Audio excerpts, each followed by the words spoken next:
Segunda jornada del simposio que nos reúne. Hoy, 8 de marzo, además, un día tan significativo y al que tan intensamente se vinculan los contenidos que nos conciernen. Y bienvenidos también así todos los que están siguiendo el simposio online, que son varios cientos de personas. Gracias por su atención. Vamos a tener un programa que todos conocemos, que han recibido y en el que no hay ninguna alteración. Entonces, en primer lugar, dos ponencias breves.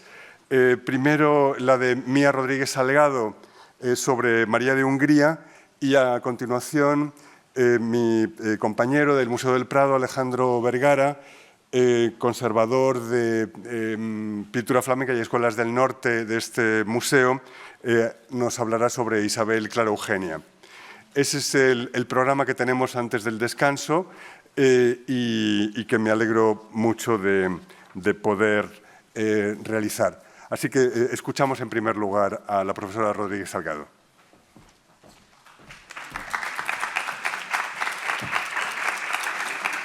Gracias. A ver. Muy bien. Buenos días y muchas gracias de nuevo al Museo del Prado y a Noelia García Pérez por haber tenido la confianza de pedirme que viniera aquí a dar mi interpretación, digamos, de algunas del mecenazgo artístico de María de Hungría. Es un poco impactante de hacerlo en el Museo del Prado, donde hay gente que sabe muchísimo más que yo. Así que a lo mejor algunas de mis hipótesis y teorías suscitarán bastante debate, porque es algo que cojo desde un punto de vista, digamos, más histórico que historia del arte. Y voy a empezar con una carta que escribió María el 1 de marzo de 1532 a su hermano Fernando I, rey y luego emperador. Señor, en vista de la mala suerte que tengo por estar a tanta distancia de mis dos amantes y en vista de la poca esperanza que tengo de verlos, para mayor consolación, os suplico que me hagáis el honor de enviarme el retrato del emperador de cuerpo entero que hizo vuestro pintor y también los retratos de vos y de Madama, vuestra esposa, y de vuestros hijos. Sería para mí un gran honor y placer si me concedéis este favor y me ofrezco a serviros y a obedeceros para siempre. Evidentemente, al referirse a sus dos hermanos como sus amantes, la reina recurrió al lenguaje culto de la época, porque también ellos se referían a sí mismos como su padre, su esposo y su hermano. Era una forma de demostrar la estrecha, digamos, el amor que tenían los unos por los otros. María sabía muy bien lo que pedía, porque había estado en Innsbruck y en Habsburgo cuando Jacob Seisenegger, que fue quien había pintado esos retratos, los había hecho. Y Fernando I se prestó gustoso, o sea, le gusta que ella le pida estos retratos. Dijo que sí, que los encargaría, pero le advirtió que tardarían mucho, ya que Seisenegger era muy lento y, aparte de eso, estaba ocupado haciendo copias de estos mismos retratos para Carlos V. Y el rey cerró la carta con estas palabras, le cito: «Lo lamento mucho, ya que comprendo la razón por la que me los pedís». Estos comentarios nos confirman toda una serie de cosas. Primero, la importancia de los retratos para suplir la ausencia de un ser querido. Una de las razones por las cuales se apreciaban las imágenes actualizadas y no solo las que ya se tenía de estos personajes. Además de esta costumbre de copiarlos. Pero también apuntan a la importancia de elementos estéticos, porque María de Hungría tenía retratos actualizados de sus hermanos ya y de las familias, porque al coger el gobierno de los Países Bajos se le había cedido la riquísima colección de su tía, Margarita de Austria, en usufructo. Incluso los retratos que había hecho el pintor de la archiduquesa Margarita, Jan Vermeyen, en 1530, de estos mismos personajes. Evidentemente, la reina quería retratos que le habían gustado y no solo actualizados. Y también quiero apuntar que para suplir la ausencia de sus dos amantes y de su familia inmediata, la reina no pidió una imagen, digamos, íntima. Lo que pide son retratos de cuerpo entero, retratos que hoy en día a lo mejor se nos ocurriría a hablar de ellos como un retrato de corte, retrato de Estado, retrato de presentación. No sabemos el uso que hizo de estos retratos, ni tampoco si le llegaron al final. Pudieron servir para hacer propaganda política si se colgaron en salones públicos, pero si se cuelgan en unos espacios más íntimos, eso entonces no servirán precisamente para eso o no para eso dentro de lo que es un espacio mucho más concurrido. O sea, que muchas veces no es el tipo de retrato lo que define, digamos, si es propaganda política o no, sino el uso que se hace de él y dónde se cuelga, dónde se exhibe.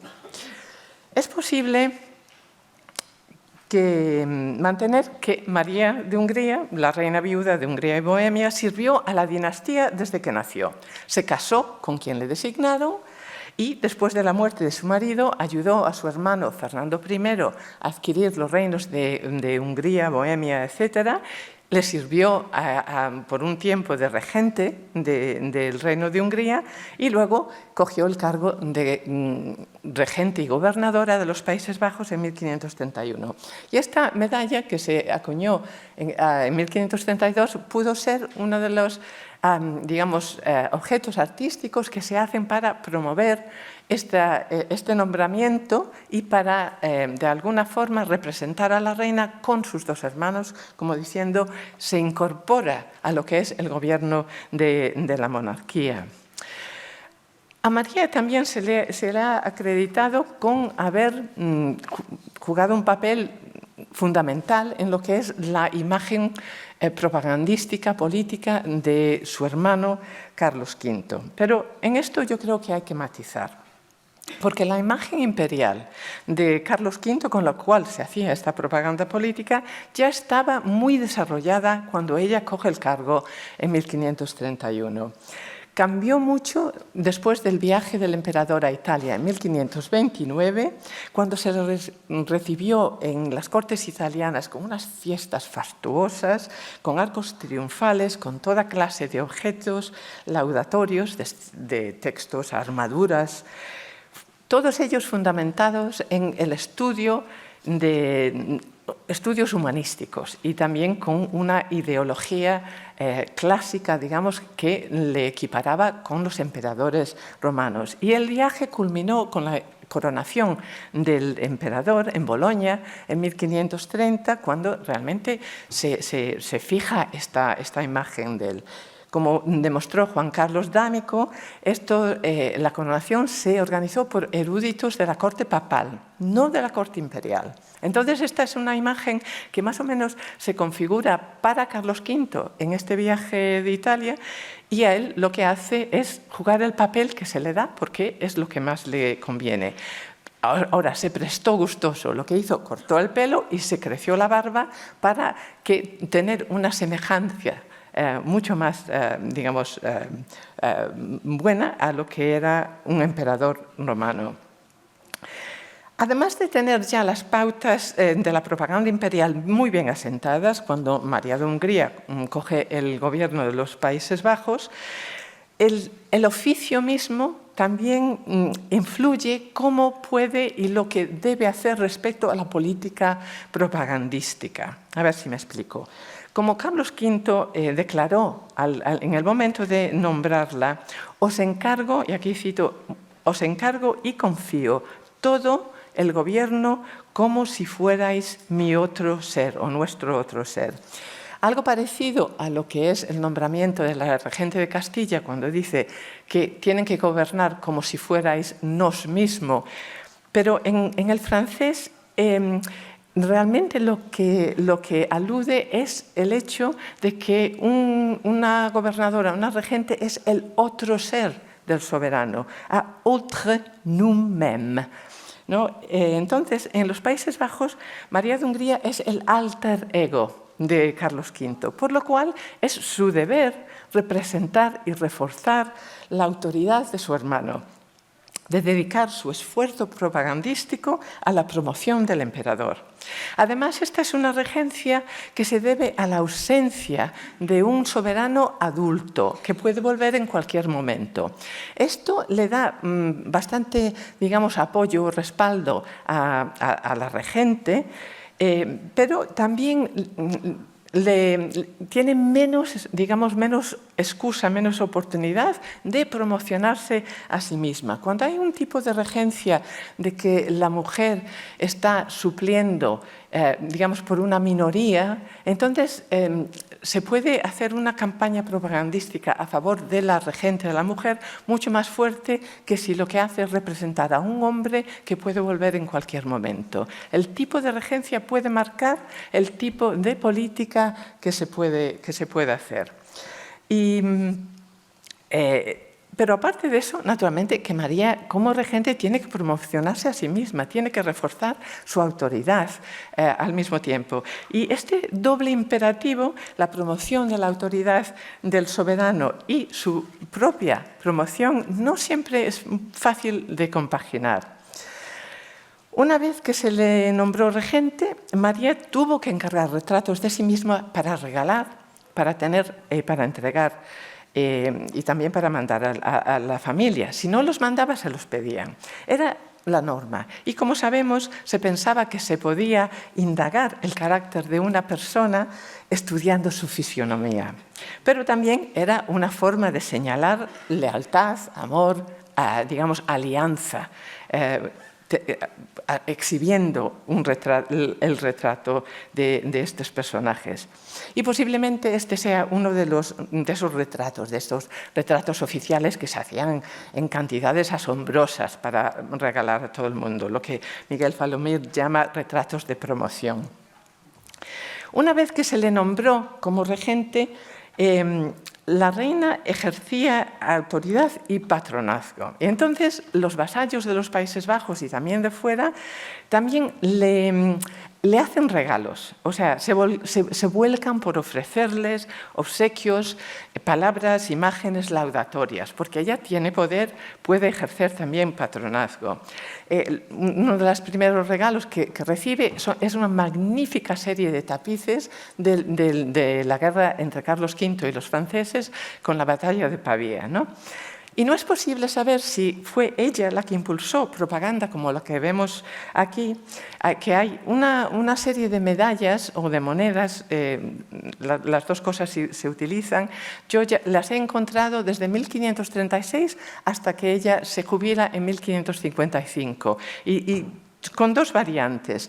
En algunas figura, como ven, una M capital, con un lema que era muy conocido, que se ve la mano de Dios, y luego hay el lema que dice: bajo la sombra de tus alas, protégeme.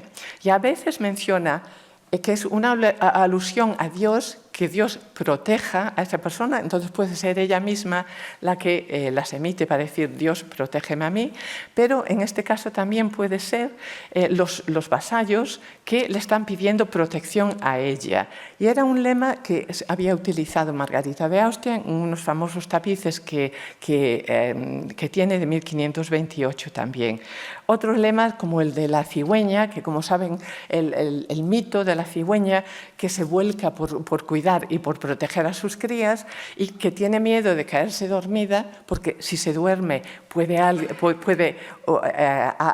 pueden matar a sus crías, entonces aguanta con una mano una roca y si se queda dormida la roca cae y se despierta. Y ese es un lema que se utiliza mucho también para promocionar esta idea de que la gente cuida a los vasallos. Y son lemas que se asocian bastante con ella, pero no voy a decir más de esto porque Noelia García Pérez nos va a hablar tanto de las medallas como de las imágenes que puede utilizar. Pero María también, como he dicho, se tiene que promocionar a sí misma y tiene que promocionarse no solo como regente de los Países Bajos, sino como reina de Hungría. Y este es el título superior y, digamos, su estatus le impone ciertos, no tanto límites, al contrario, la necesidad de mantener una corte regia. O sea, no solamente virreinal, no solamente de una gobernadora, la corte de una reina, y esto cuesta muchísimo dinero.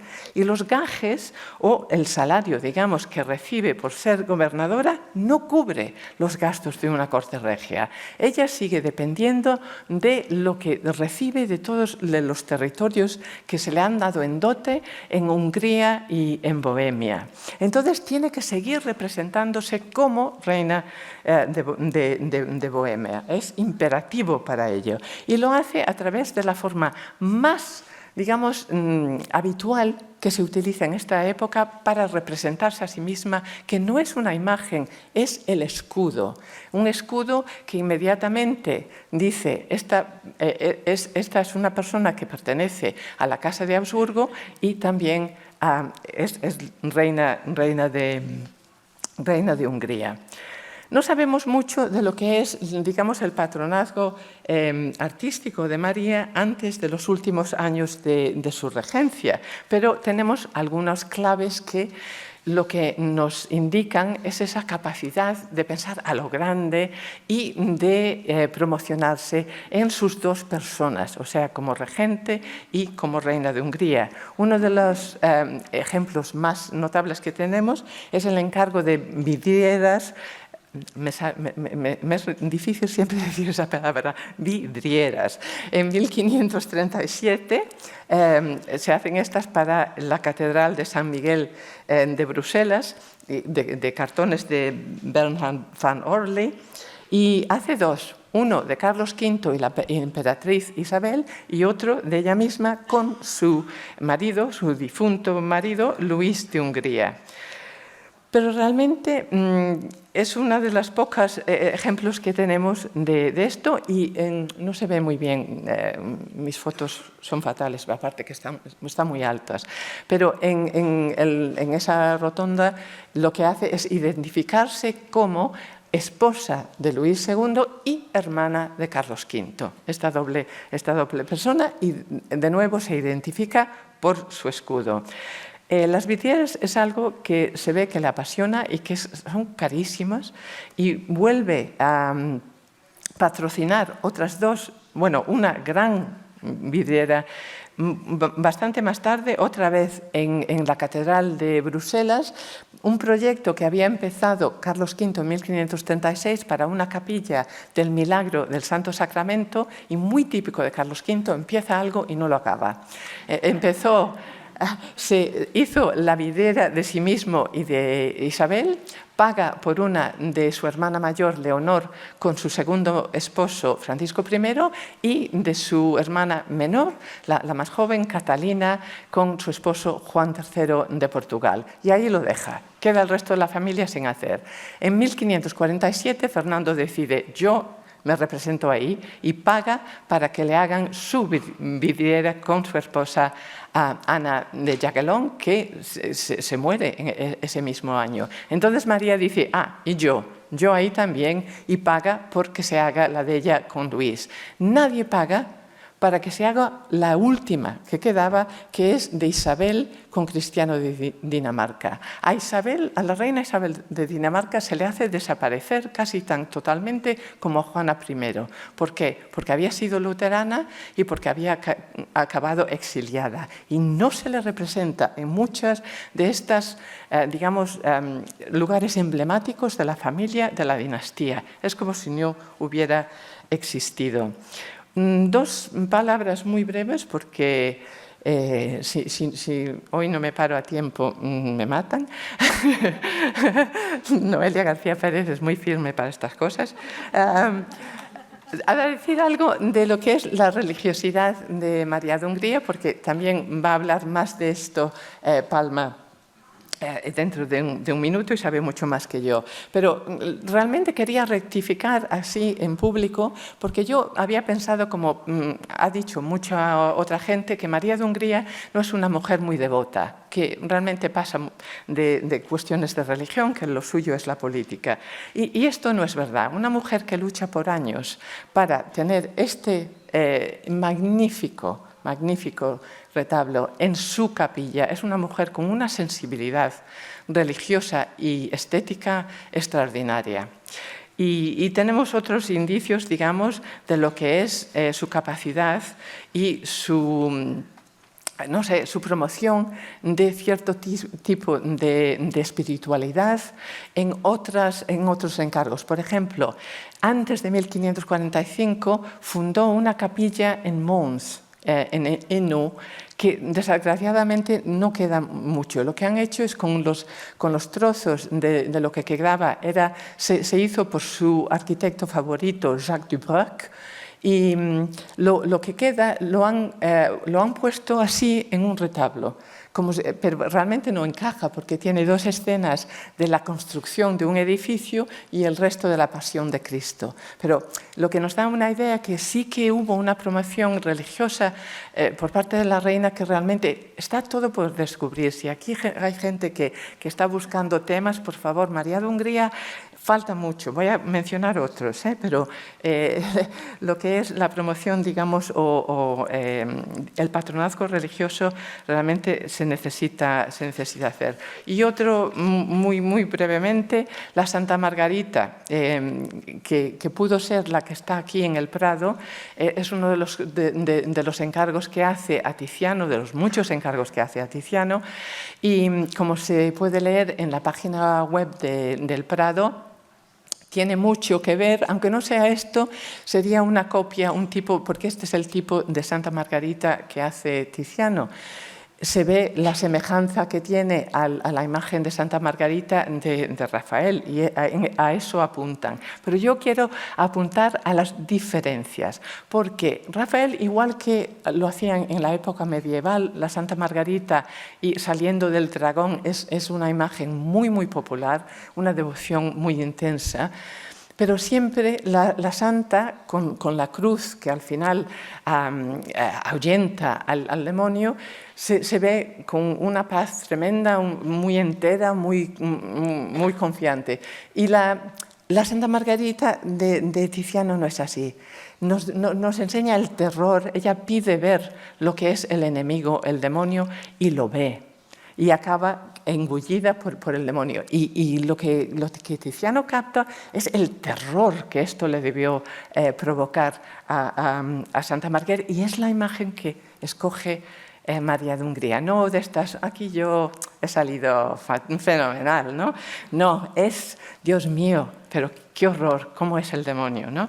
Y María de Hungría es una mujer muy compleja y, como veremos, es una, o ya sabrán, es una reina que tiene cierta parcialidad por imágenes de sufrimiento, de seres que están sufriendo grandes penas. Y es algo muy complicado. Pero también le gustaban otras cosas muy bonitas, como es la música. Es una gran patrona de la música. Eso lo vemos ya cuando es muy joven, ya de reina de Hungría, está encargando música.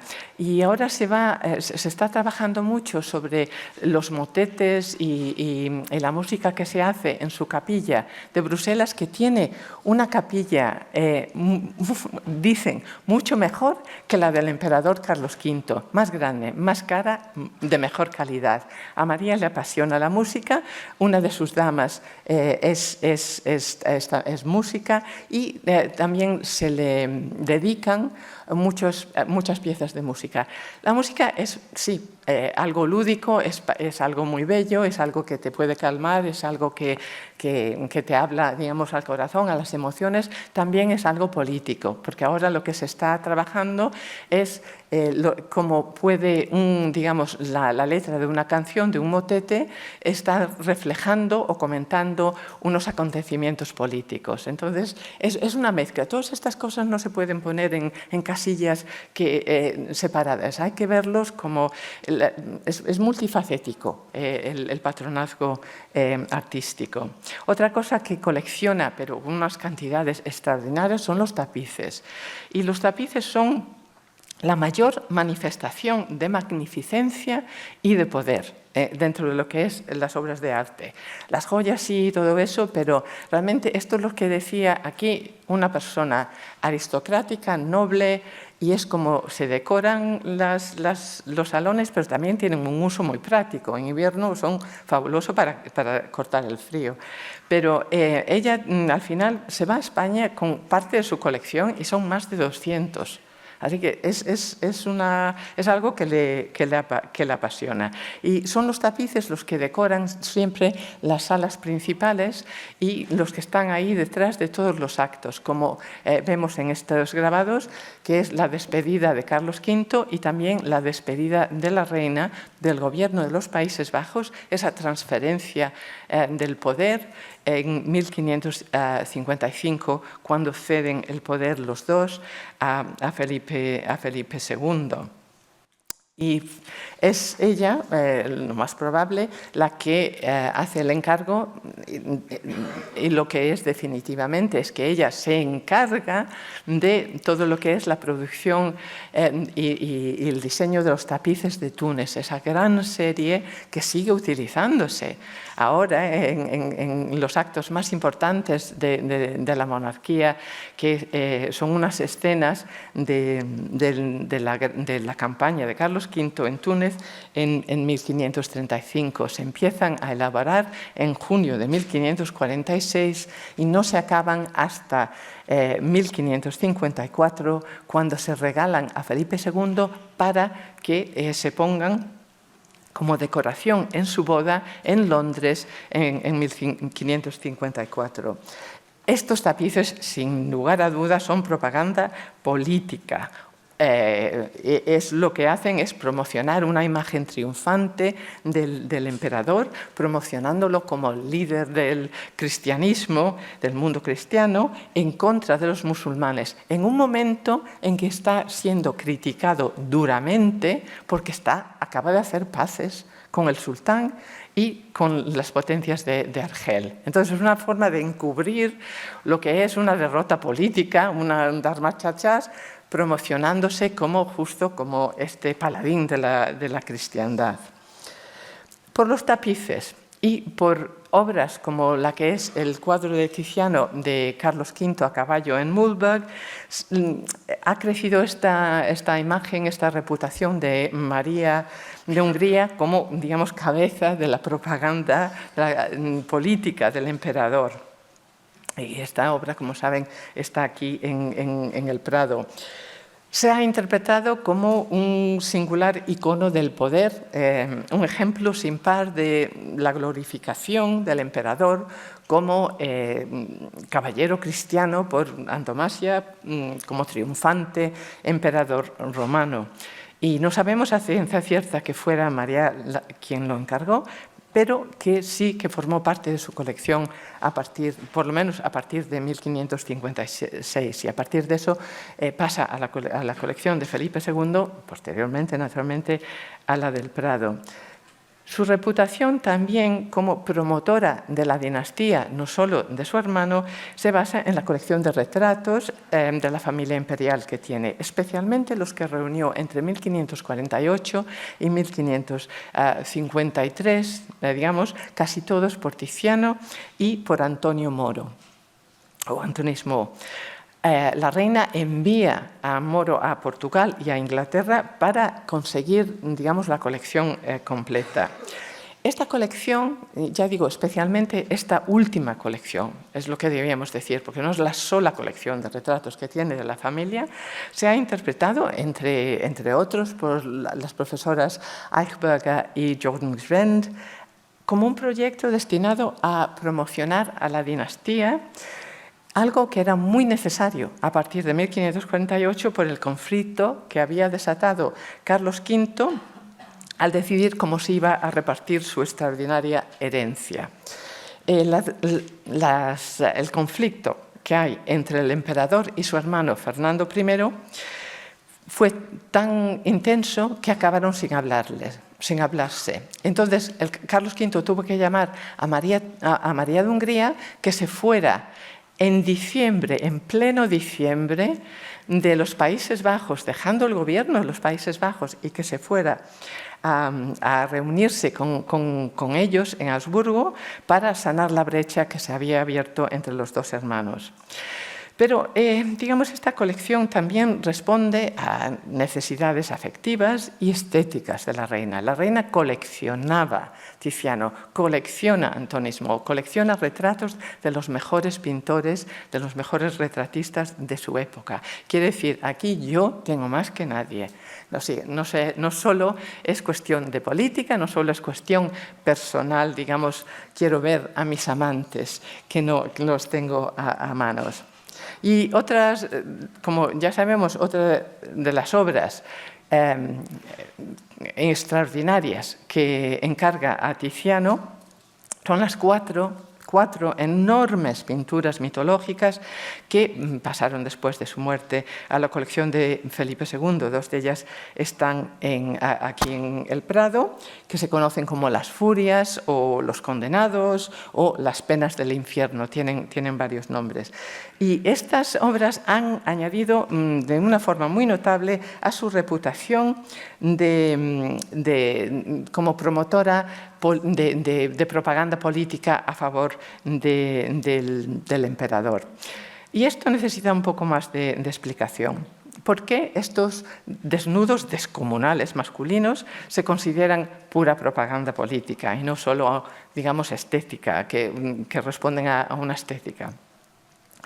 Para eso necesitamos saber para dónde estaban destinados e interpretar el entorno. En 1545, Carlos V cedió unos territorios a la reina María. El territorio de Binche o Binche, hay muchas formas de pronunciarlo, yo lo pronuncio a la francesa por costumbre, y en cuanto se le ceden estas tierras y el antiguo, que era una antigua fortificación de Binche, la reina empieza a construir un palacio renacentista increíble. Y se destinan estas penas para la gran sala de Binche. Como vemos aquí en la parte superior, es donde iban a ir estos enormes retratos, así que tampoco los tenemos, digamos, los vemos en las perspectivas que se pueden ver ahora. Otra aquí, la gran sala, y de verdad era una gran sala, era enorme, y aquí estamos los retratos. Aparte de estos cuatro cuadros mitológicos, lo que hay es toda una serie de frescos también ilustrando otras penas con este tema mitológico de castigo de los dioses. Como apuntó Miguel Falomir en un magnífico estudio de las Furias, el conjunto, y aquí le cito textualmente, transmitía un mensaje de gran coherencia articulado en torno a dos ideas. Una explícita, el castigo reservado a quienes se alzan contra el orden establecido. La otra, implícita y consecuente con la anterior, el inicio de una nueva edad de oro tras la batalla de Mühlberg. La batalla de Mühlberg, les recuerdo, es la gran victoria del emperador Carlos V contra la Liga de Esmalcalda, una liga de rebeldes protestantes alemanes. No es una guerra de católico contra protestante porque las tropas del emperador se formaban por otros protestantes también. Es realmente una guerra sobre quién va a ejercer la máxima, digamos, autoridad política dentro del Sacro Imperio. No es posible hacer aquí un resumen del extenso, interesantísimo debate sobre el significado de esta sala. Ni soy yo la persona más apropiada para hacerlo, pero solo quiero recalcar que con ciertas variantes realmente predomina esta lectura del conjunto, de todo el conjunto de la sala, el conjunto del Palacio de Vannes, como propaganda política. O sea, que María lo que estaba haciendo era promocionar a la dinastía y muy especialmente a su hermano Carlos V. Ahora bien, estas y otras figuras mitológicas se habían reinterpretado de forma moralizante por autores cristianos durante la Edad Media y algunas de ellas ya figuraban en los tapices que también se colgaron en esa misma sala con temas moralizantes, los pecados capitales. Desiderio Erasmo, que era un autor muy admirado, muy querido por la reina María desde también una edad muy temprana, había utilizado esta misma mezcla de, digamos, pecados capitales y de penas infernales como advertimiento en contra de la herejía, o sea, dándole una interpretación no política, sino religiosa. Aunque, naturalmente, la herejía es como si fuera la rebeldía en contra de Dios y como el soberano es quien está ahí para defender la Iglesia, también la herejía es algo político, ¿no? De nuevo, no podemos ponerlos en casillas separadas, pero lo que más carga Erasmo es esta interpretación moralizante. Y aparte de eso, Erasmo utiliza esta combinación de mitología y, digamos, de imágenes cristianas para instar al lector de reflexionar más, de buscar un sentido profundo en el arte. Y para utilizar ese proceso de interpretación del arte para aprender a vivir una mejor vida cristiana. Lo cual, como apuntó Matteo Mancini, confirma la sensibilidad de la época a la capacidad polisémica del arte. Aparte de eso, yo quiero apuntar a otros aspectos del Palacio de Vannes que realmente no siempre se les ha dado la misma importancia que esta interpretación política. Bueno, o a lo mejor sí, bueno, en este caso sí político, no voy a saltar. Una cosa que yo creo que apenas se fija la gente es lo que describen las crónicas, que en las salas principales del palacio había, no tenemos una imagen, unos redondeles realmente, con una M coronada, algo yo me imagino parecido a lo que hay en esa medalla. Y los había por todas las salas. O sea, aquí está María diciendo, yo. Es María la Reina la que se está promocionando. Y luego está el palacio lleno de esos escudos que la identifican, que identifican a este palacio como el palacio de la Reina de Hungría.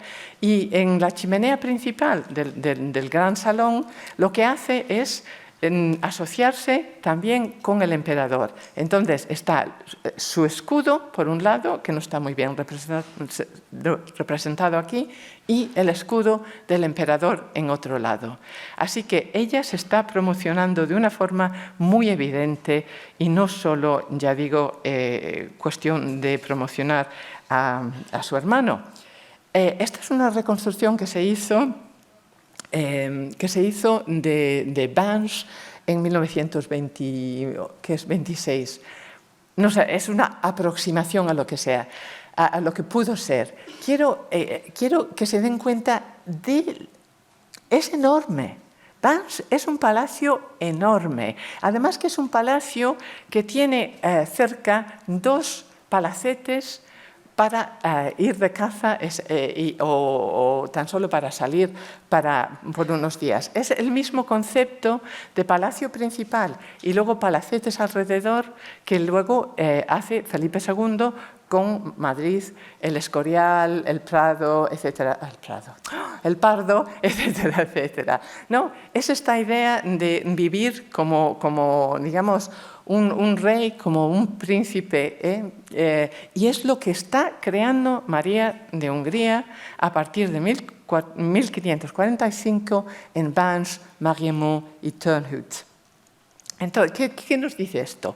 Magnificencia, riqueza. Esto es lo que está diciéndonos, y los coetáneos entienden perfectamente bien esta lección de sí política, digamos, ensalzar a Carlos V, lo comprenden. Está también manifestando, digamos, su apoyo para su hermano en contra de la rebelión que él había sofocado en 1546 al 48. Sí, eso lo entienden. También entienden esto. Nada más acercarse ahí, lo que comentan en las crónicas, y eso es enorme. Este palacio es magnífico y hablan de la magnificencia de la reina, de lo magnífico que es. Esa palabra aparece una y otra vez. Y en las fiestas que da en 1549 para recibir al que era por entonces príncipe Felipe y a Carlos V, a la reina Leonor y a otros miembros de la familia, la magnificencia también se ve en lo que es el coste de todas estas fiestas, torneos, banquetes, o sea, hay algo todos los días para hacer. Ella sufraga todos los costes de todas estas cortes, de todos estos invitados. Son cientos de personas a quien da de comer, a quien festeja con todo esto. Y esto era como cenar a lo bueno, ¿no? Tiene un ingenio que va bajando de cada curso. Hay algo, primer plato, segundo plato, postre, ¿no? en estas salvas, en estos objetos de oro, de plata y eso. Y es que es una magnificencia, es un nivel, es una serie de ingenios que deja a todos pasmados. Y esto es la reina. Es algo muy interesante. Pero como estoy quedando sin tiempo, lo que quiero apuntar es otros elementos del palacio, que esto sí que no se ha realmente dado la importancia que yo creo que tiene, porque es la misma escultura, digamos. Todas estas figuras clásicas y, digamos, la temática, ¿no? Pensando otra vez en esas series mitológicas, María de Hungría se las arregla para, digamos, tener toda una serie de castigos penales, digamos, que se pueden encontrar en Ovidio, en todos especialmente en la Metamorfosis, que la mayor parte de esas historias son de mujeres violadas y engañadas. Pues María se las arregla para solo representar a hombres desnudos y castigados. Eso yo creo que tiene que ser adrede, porque es que, si se ve el palacio con esto, fíjense en todo esto, estas decoraciones, todas son armas. Estas figuras son figuras de armas. Otro tema que realmente queda por hacer, María de Hungría y la guerra, y María de Hungría en las armas. Esto, si entra uno, nos dice, es el palacio de una mujer. No, es el palacio de un príncipe que tiene unos conocimientos del mundo clásico extraordinarios y que se está promocionando de esta forma. No hay nada que hable de una mujer, solo de esta mujer a través de los escudos y de las M's, etc. Es algo extraordinario. Y de verdad, que si quiero, no vuelvo a ponerlos, pero vayan a ver a las dos furias que quedan, o las dos penas, y mientras que si fueran desnudos femeninos tendrían un trapito, tapándole partes de su cuerpo. Como ven, ella nada de trapitos. Bueno, un poco en la parte trasera de uno de ellos, pero que no tapa nada. Así que es extraordinario, este es lo que está haciendo esta mujer. Así que, muy rápidamente, otra cosa que nos apunta no solo al gusto, pero a la riqueza de la reina y a esta idea de crear algo a lo grande es esa comisión que ya nos mencionaron ayer, de una serie de estatuas. No solo estatuas de la familia, como las que quedan aquí, de la reina y del príncipe Felipe, pero también estatuas clásicas o originales, o como la Venus del Prado, que son copias de estatuas romanas. Y ¿por qué colección estas? Yo estoy segura de que también hubiera pedido copias de las que se hacen para Carlos V, de él y de su mujer, porque lo que encarga es una serie de 10 y no sabemos lo que eran las otras. Y voy a saltar porque me voy a pasar, si no, bueno, no, lo dejo ahí un momento. Para comprender Vans hay que comprender el momento, hay que volver a la historia.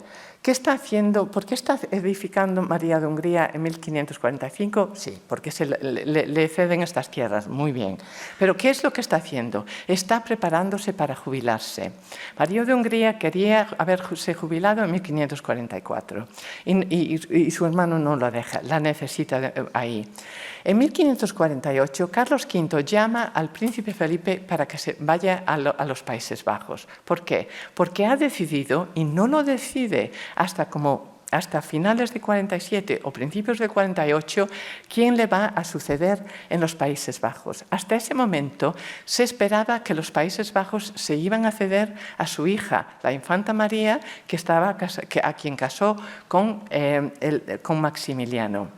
Y ellos eran los que iban a ser señores de los Países Bajos. Carlos V cambia de opinión y decide que los va a traspasar a Felipe.